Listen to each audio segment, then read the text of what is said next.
O cristão, ou o justo, ele caminha por vários caminhos. Ele pode andar por onde ele andar.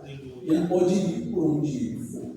Mas ele precisa analisar, observar e ver se o que ele está ouvindo o influencia. Se aonde ele está caminhando, ele vai parar. Ou se há uma roda de zombadores, se ele vai se assentar ou não. É uma escolha diária que todos nós já sabemos a resposta que nós precisamos dar. É uma escolha diária que todos nós já sabemos qual escolha nós precisamos ter. O salmista, ele aborda falando que é feliz o homem, ou o indivíduo, ou o justo, que não anda no conselho dos ímpios, que não se detém, ou melhor dizendo, que não para no caminho dos pecadores para acompanhar eles, e que nem se assenta na roda dos escarnecedores, para ouvir a zombaria e também praticar a mesma zombaria. Porque esse homem, ele não vive para os propósitos ímpios. Ele não vive para os propósitos mundanos. Ele não vive para agradar as ideologias ímpias e satânicas. Esse homem que não se assenta na roda dos escarnecedores, esse homem que não é influenciado pelo conselho dos ímpios, e esse homem que não se detém no caminho dos pecadores, é aquele homem que vai viver os propósitos do Senhor para a sua vida. Por isso que ele evita ser influenciado por quem não leva a lei do Senhor a sério. Então, quando o salmista ele escreve esse salmo, a mente dele está focada em dizer como que o justo, aquele que serve a Deus, precisa andar.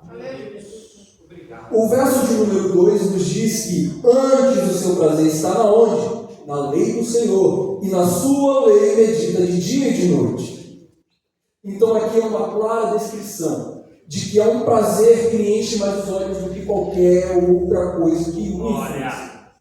Há uma coisa que enche mais os olhos dele do que qualquer outra coisa que vá levar a viver qualquer tipo de vida. Aleluia. Que é simplesmente a lei do Senhor. É a palavra de Deus que influencia. É a palavra de Deus que influencia cada passo que ele tomar. É a palavra de Deus que influencia cada decisão que ele precisa levar a sério. Por isso que ele medita nela de dia e de noite. Glória a Deus. Porque o seu prazer está nas Escrituras. Glória. Ele é como árvore plantada junto à corrente de águas, que no devido tempo dá o seu fruto, e cuja folhagem não murcha, e tudo o que ele faz será bem sucedido. O que está sendo descrito aqui não é sobre qualquer tipo de homem. Não é sobre o homem ímpio que leva sua vida como uma folha seca levada para o vento.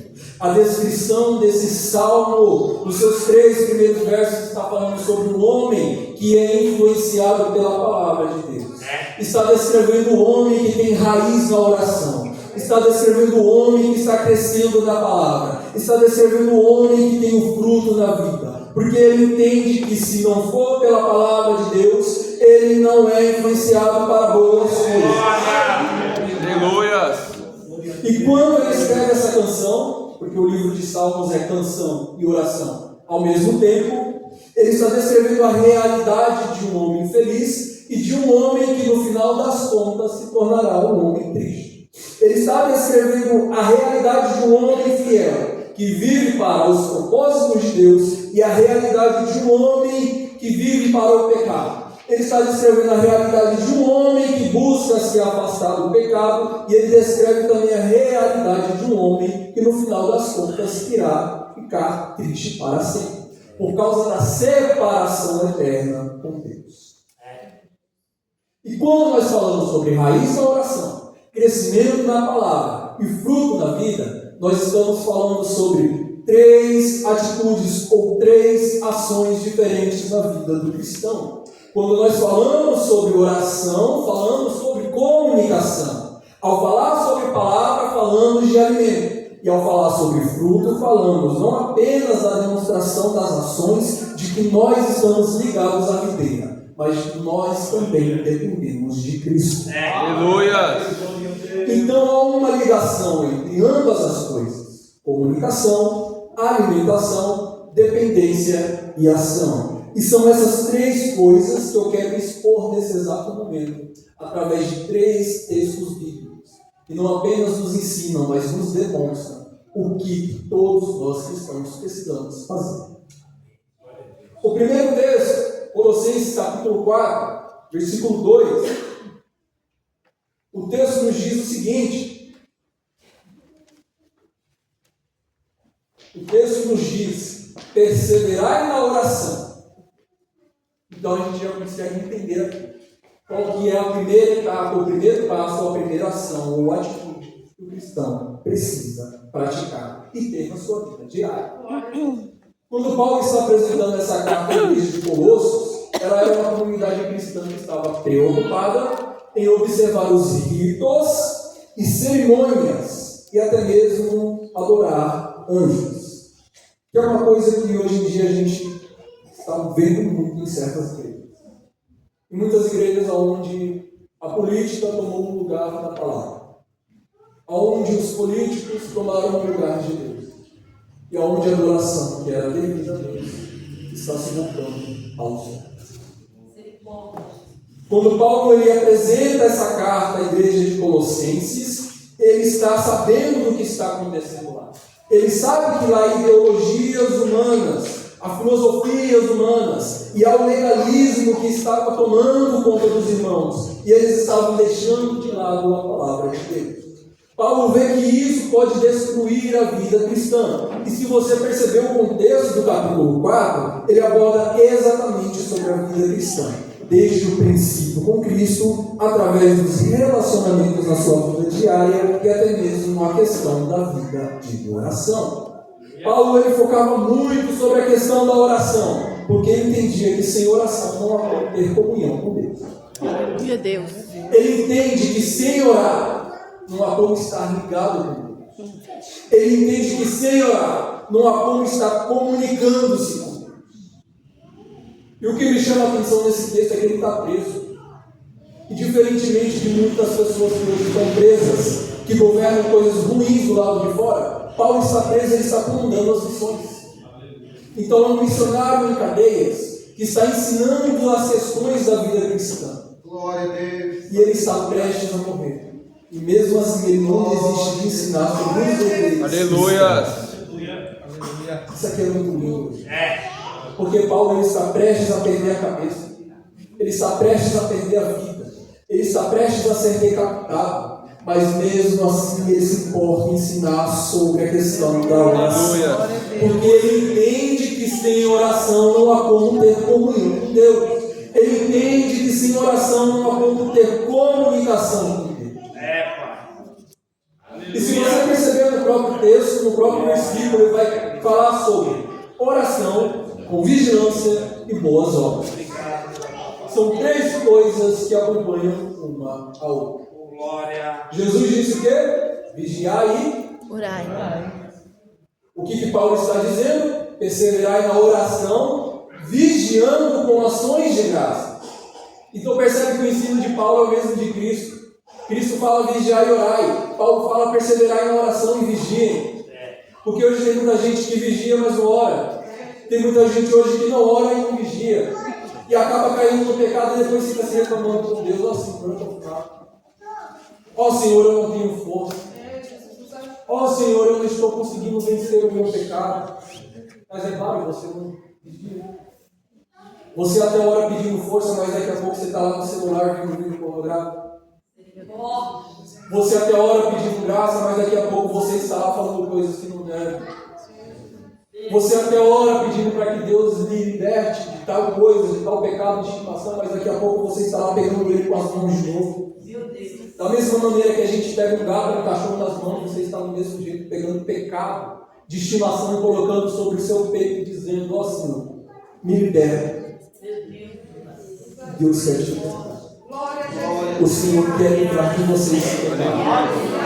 Mas há necessidade de você orar pedindo libertação e vigiar nas suas ações. Ele enfatiza a oração com vigilância e boas obras. Ele não faz um divórcio entre oração e vigilância e boas obras. Pois ele entende que o crente deve orar, mas vigiar e praticar boas obras. Glória! E ele traz aqui a oração como sendo a chave principal para a comunhão com Deus. Porque é o modo que a nossa alma se expressa perante Deus. É pela oração que nós confessamos ao Senhor os nossos pecados. É pelo meio da oração que nós nos revestimos para vencer Satanás, os seus demônios e os seus poderes. É pelo meio da oração que nós expressamos os nossos agradecimentos e adoração ao Senhor. Por isso que há necessidade da oração para o homem. Porque sem ela ele morre espiritualmente. Sem a oração o homem morre espiritualmente. Sem a vigilância o homem morre espiritualmente. Por isso que ele enfatiza: perseverar. Perceba que não é uma palavra qualquer. Ele usa uma palavra para dizer que deve ser contínuo a oração.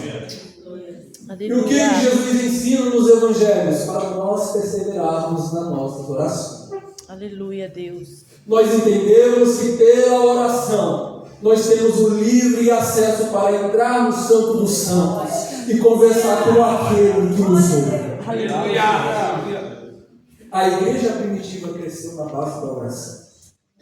A igreja se desenvolveu na base da oração. A igreja ela cresceu na base da oração.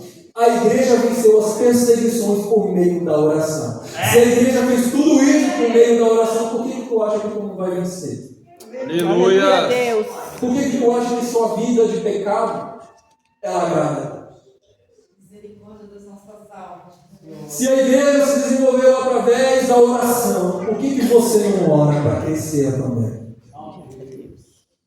E uma coisa que me chama muita atenção é que quando a palmeira, trazendo agora uma linguagem figurativa, quando a palmeira ela está firme no solo, o vento vem e bate, suas folhas são jogadas para trás, o seu tronco é jogado para trás, mas ela permanece firme porque ela está com as raízes. Glória a Deus, aleluia. Se você não orar, qualquer vento que vier de adversidade vai levar a sua vida. Se você não orar, se você não praticar uma vida de oração, se você não se dobrar aos pés de Cristo, o próximo vento que vier vai levar você e você vai morrer. Você vai morrer espiritualmente se você não orar. É por isso que é necessário a raiz na oração. Porque se não houver raiz, não há como suportar. Porque se não houver raiz, não há como você permanecer de pé. A palmeira só fica de pé por causa da raiz que está profunda. O vento vem, bate e leva, mas ela volta e fica firme novamente. Se ela não tivesse raiz, o primeiro vento que batesse, ela ia embora. Mas pelo fato dela ter a raiz, Aleluia. no solo, algo que está escondido, ela permanece firme. Ela permanece diante dos vendavais, não pelas suas folhagens bonitas, mas por algo que está oculto, por algo que ninguém vê, por algo que ninguém consegue analisar no momento, que são as raízes. Então, sem raiz na oração você pega, e se você pecar e morrer no pecado, você vai para o inferno. E isso aqui não é frase de pregador preparado, não. Isso daqui é Bíblia. Orar, pois, sem a oração, você não terá comunhão com Deus. Pense sempre nisso. Quando a preguiça bater para você orar, você fala: se eu não orar, eu não vou ter comunhão. Se eu não orar, o próximo vento que vier vai bater e vai me levar. Se eu não orar, o próximo vento que vier vai me arrastar para longe. Depois, para você voltar, enfincar suas raízes no solo, vai ser tão difícil. É por isso que nesse momento Cristo te convida para a oração. Então, em primeiro lugar, a raiz na oração é necessária, porque é a oração que nos leva a ter comunhão com Deus. Em segundo lugar, o crescimento na palavra. 2 Timóteo capítulo 3, versículos 16 e 17, o apóstolo Paulo ele está encaminhando a Timóteo essa carta, apresentando a ele a sua preocupação como um jovem pregador. Paulo está levando a sua pregação, ele está levando a sua preocupação a sério, porque ele entende que Timóteo precisava cumprir o seu ministério. Ele entende que se Timóteo não cumprisse o seu ministério, ele iria se perder. Ele entende que as provações que viriam poderiam tirar Timóteo do meio do lugar onde ele estava. Ele pede para que Timóteo zele sobre a palavra do Evangelho, porque é através da palavra que se vence a ameaça do falso. Aleluia. É através da palavra que se vence as heresias. Paulo novamente está prestes a ser preso, a morrer, em Roma. Ele está prestes a perder a cabeça, mas novamente a preocupação dele é com a questão da vida cristã. É com a questão da palavra de Deus.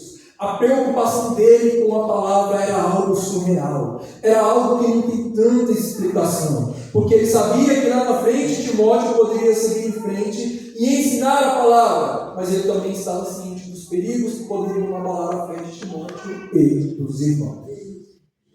Por isso que ele escreve o versículo 16, dizendo o seguinte: toda a Escritura é inspirada por Deus, é útil para o ensino, para a repreensão, para a correção e para a educação na justiça. Porque ele reconhece uma verdade divina. Sem as Escrituras, nada se torna útil. Ele reconhece algo verdadeiro, que sem as Escrituras, nada se torna útil para nós. Ele diz que ela é inspirada. Ou seja, é como se Deus soprasse as Escrituras para nós respirarmos. É como se Deus soprasse as Escrituras para que nossas narinas pudessem sentir esse aroma. Ele soprou as Escrituras aos homens, porque Ele é tanto a fonte quanto a autoridade e o autor das Escrituras. Aleluia. E hoje uma coisa que me deixa muito triste é que nós estamos repletos de literaturas cristãs. Nós estamos repletos de bíblias de estudo. Nós estamos repletos de simpósios. Nós estamos repletos de congressos. Nós estamos repletos de coisas que envolvem o cristianismo em si. Mas eu nunca vi uma geração tão analfabeta quanto a nossa. Eu nunca vi uma geração tão analfabeta quanto a nossa. Porque nós preferimos passar o nosso tempo fazendo outras coisas do que ler as Escrituras. A primeira coisa que se faz quando acorda de manhã, pega o celular. E vai fazer o quê? Vai ficar vendo rios o tempo todo. Fica umas meia hora vendo rios, daqui a pouco se atrasa e fica falando: ai meu Deus, eu estou atrasado. Você está atrasado porque você quer. Eu tenho que ir trabalhar, Deus. Daqui a meia hora eu tenho que pegar o ônibus e se ele passar e eu vou perder ele, eu não vou conseguir pegar ele. Pois é. Mas se você acordasse e tivesse em mente, em primeiro lugar, o Senhor, e deixasse de lado isso daqui, eu tenho certeza que você cresceria tanto, mas tanto, não apenas na palavra, mas em comunhão com Ele. Porque isso aqui é uma bênção, mas também acaba se tornando uma praga em certos momentos, quando nós não sabemos utilizar. O celular é bom para falar com as pessoas, para comunicar-se com o próximo, para ver vídeos engraçados, mas se nós não sabermos como lidar com o nosso tempo, nós iremos simplesmente acabar morrendo. Eu não falo morrendo fisicamente apenas, eu falo morrendo espiritualmente. Porque a morte física é triste, é dolorosa, mas a espiritual é pior. Porque se você morre fisicamente, morre espiritualmente ao mesmo tempo, meu irmão, eu não vou te vencer.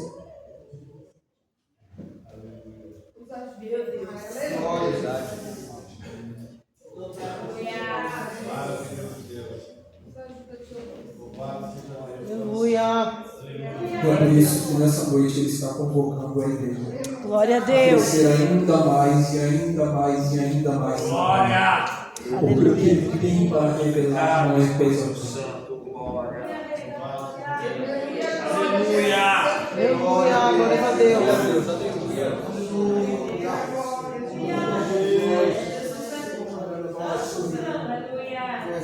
Enquanto nós temos exemplares bíblicos nas nossas estantes comendo por eles, há missionários e crentes em vários outros países sofrendo por ter um exemplar bíblico. Porque eles lá fora estão tendo que compartilhar a palavra página por página. Essa semana eu vi um testemunho que me impactou bastante.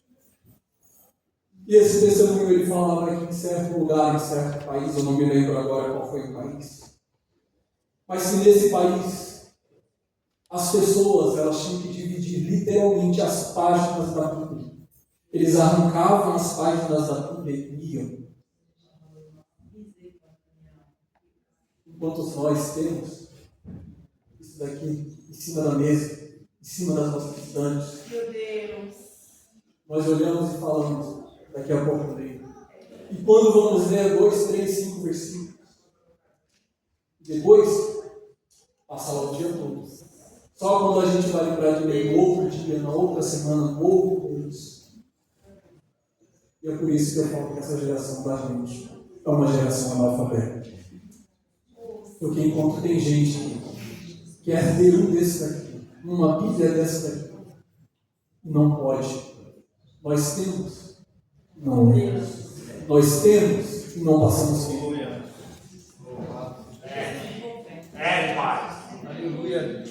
O que o texto diz é que ela é útil para o ensino. Ou seja, ela é útil para instruir você antes de você tomar qualquer decisão e quebrar a sua cara.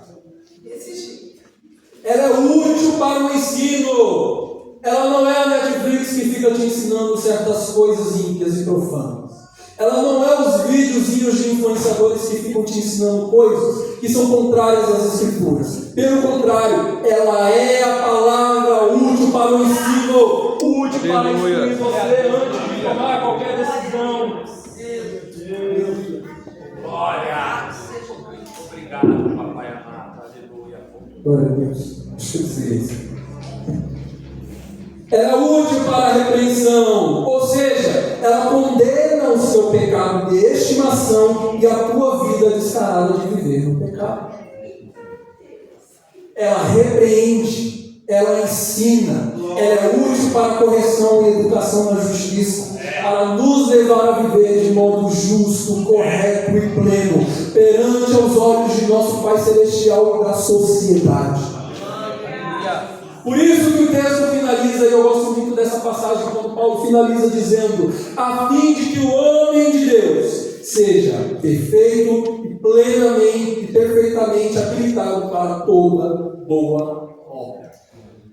Paulo ele conclui esse texto falando que todo homem de Deus, para ser perfeito, não perfeito em si, mas seguir uma vida de perfeição em Cristo, de plenitude em Cristo, ele precisa estar de acordo às Escrituras.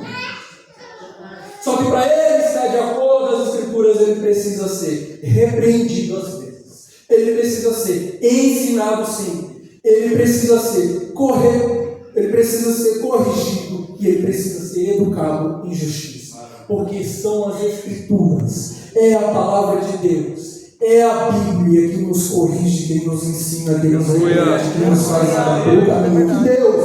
Tenhamos aleluia.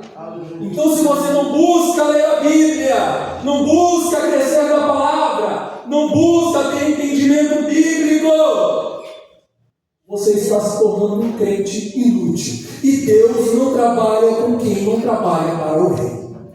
Se você não trabalha para o reino de Deus, acaba se tornando um crente inútil. Não tem utilidade alguma no corpo.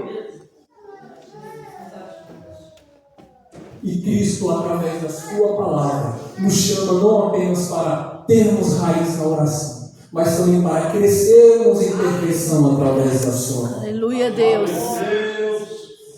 Então, em primeiro lugar, ter raiz na oração é para ter intimidade com Deus. Segundo lugar, crescimento na palavra é para se tornar não apenas útil para o reino, mas também para se tornar uma pessoa que vive os propósitos de Deus. E em terceiro lugar, esse é um dos textos que eu mais gosto da Bíblia. João capítulo 15, versículo 5.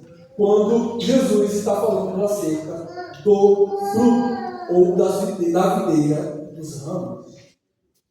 Esse texto é tão conhecido e Jesus nos alerta sobre o que pode ou não acontecer com quem não está ligado ou com quem está ligado à videira verdadeira.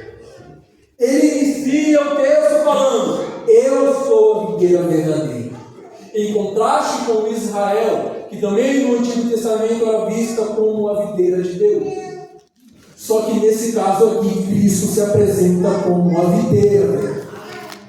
Em contraste com o Israel rebelde, Cristo está se apresentando como a videira verdadeira. Em contraste com o Israel que viveu em pecado e rebelião com Deus, ele está se apresentando como a videira verdadeira, como uma videira que dá os frutos do jardim. Glória. Obrigado, papai. Obrigado. Ele revela-se como uma videira, sendo a própria videira verdadeira. Aleluia. Se nós não estivermos ligados, ele vai cortar. E se ele cortar, será um peixe fino. Glória a Deus.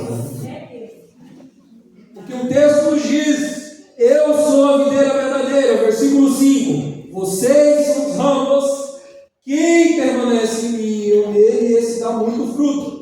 Perceba que quem fala isso é Jesus. Aquele que permanece em mim, na videira, vai dar muito fruto. E se eu permaneço nele, ele também dará muito fruto. O uso da videira como Cristo, Deus como um agricultor, e os ramos como nós, são utilizados para o melhor entendimento de que se a videira, se o ramo não produzir fruto, esse ramo será cortado. E se esse ramo será cortado de acordo com o próprio texto, ele vai ser lançado fora. E se ele for retirado da videira, ele vai perder os nutrientes, ele vai perder o alimento, ele vai perder todo aquele benefício para ser cortado, virá seco, ser jogado no fogo. Se não houver ligação com a videira, o ramo é cortado. Vai secar por falta de ligação e dependência com a videira. E depois será jogado no fogo para queimar. Pode até parecer meio amedrontador essas palavras de Cristo, mas é a realidade. Ele não fala para dar medo, ele fala para alertar. Aleluia. Ele não fala para amedrontar, ele fala para chamar a atenção. Ele não fala para nos fazer ficar com medo, ele fala isso para simplesmente nos chamar a dependência a Ele. Glória a Deus. Ele alerta para a falta de dependência. Se você não estiver ligado a Ele, haverá corte. E se você for cortado, você vai secar. E se você secar, você vai ser lançado no fogo. Aleluia. E é por isso que Cristo essa noite te diz: permaneça nele. Aleluia. Ainda que doa quando o agricultor for começar a limpar você, mas permaneça. Aleluia. Permaneça buscando. Crie raiz na oração. Cresça na palavra, mas também dê fruto na vida. Aleluia. Porque de nada adianta você se dizer crente aqui dentro, quando você sai por essa porta fora, você é pior do que o diabo. É só Deus que tem misericórdia mesmo. Porque de nada adianta você estar aqui dando glória a Deus e aleluia nesse simpósio todo bonitinho, todo perfumadinho. Se amanhã no seu trabalho, na sua escola, na sua faculdade, ou onde você for dar trabalho. É verdade, Deus. Ele alerta para a falta de dependência. E todo aquele que depende dele vai dar fruto. Porque ele mesmo diz que sem mim nada, absolutamente nada podem fazer. Ele não fala que algumas coisas vocês não poderão fazer. Ele fala absolutamente nada sem mim vocês poderão fazer. Até mesmo para você depender dele, você precisa da ajuda dele. Isso se chama graça, favor imerecido. É aquela graça que nos faz depender dele, mas também nos ensina a depender dele. E a capacidade que você tem de depender de Cristo é apenas graça. É tudo graça. Porque você pode cantar bonitinho, perfeitinho. Você pode saber tocar bem. Ser multi-instrumentista na igreja. Você pode saber o hebraico, o grego, o aramaico, o latim. Ter várias pós-graduações em teologia. Graduação em qualquer lugar. Mas a palavra diz que sem ele você não pode nada. Você depende de Deus. Você depende de Cristo para tudo. Aleluia, Deus. Você depende de Cristo simplesmente para você caminhar, respirar, beber, comer. Aleluia. Aleluia. Até mesmo para depender dele, você precisa da graça dele. Glória. Porque sem ele nada poderão fazer, muito menos depender dele. É verdade. Jesus nessa noite está te abrindo o olho. Glória. Ele está te lembrando de quando você lá no começo da sua caminhada cristã falava: eu vou te servir, eu vou te caminhar contigo por onde eu for, independente da situação, independente do problema, independente do motivo, eu vou caminhar contigo. E nessa noite Cristo está te trazendo a memória que você falou, né? Aleluia, Ele Deus. está te lembrando e Ele também está te cobrando. É hora de você buscar dependência de mim, porque sem mim você não pode fazer nada. Esse dá muito fruto. Percebe que o texto está falando de quem está ligado na videira. Esse dá muito fruto. E ele não é cortado para ser lançado fora. Ele não é cortado para secar e ser mandado para o fogo.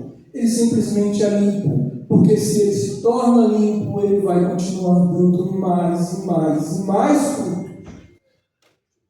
Se está desligado da videira, o Pai vai retirar você e vai lançar você fora. Eu não estou falando para te meter medo, não. Eu estou falando para a pessoa. Se você estiver fora da videira, ele vai cortar você e vai te lançar fora. E é melhor você abrir o olho. Aleluia, É melhor Deus. você reconhecer. E é melhor você voltar-se para Cristo, porque senão depender dele. Aleluia, Deus. E para concluir já a mensagem, você precisa entender essas três verdades fundamentais para a vida cristã. Sem oração, não há comunicação e comunhão com Deus. Sem crescimento na palavra, não há desenvolvimento na fé. E sem fruto no ramo, você vai ser jogado para aqui. Por isso que hoje Cristo não está aqui apenas para limpar a lágrima dos seus olhos. Por isso que nessa noite Cristo não está aqui apenas para convencer você do seu pecado, da justiça e do juízo. Ele está aqui nessa noite chamando você, convocando você para uma vida de dependência, para você estar enraizado na oração, para você estar crescendo na palavra e para você estar produzindo fruto para a glória de Deus. Aleluia, Deus. Glória a Deus. Eu já vou encerrar, mas antes eu não posso encerrar assim. Orar. Fazer aquilo que Deus colocou no meu coração. Aleluia, Deus. Eu não posso encerrar antes de perguntar a você se você está disposto a estar enraizado na oração mesmo. Aleluia, Jesus. Na palavra mesmo.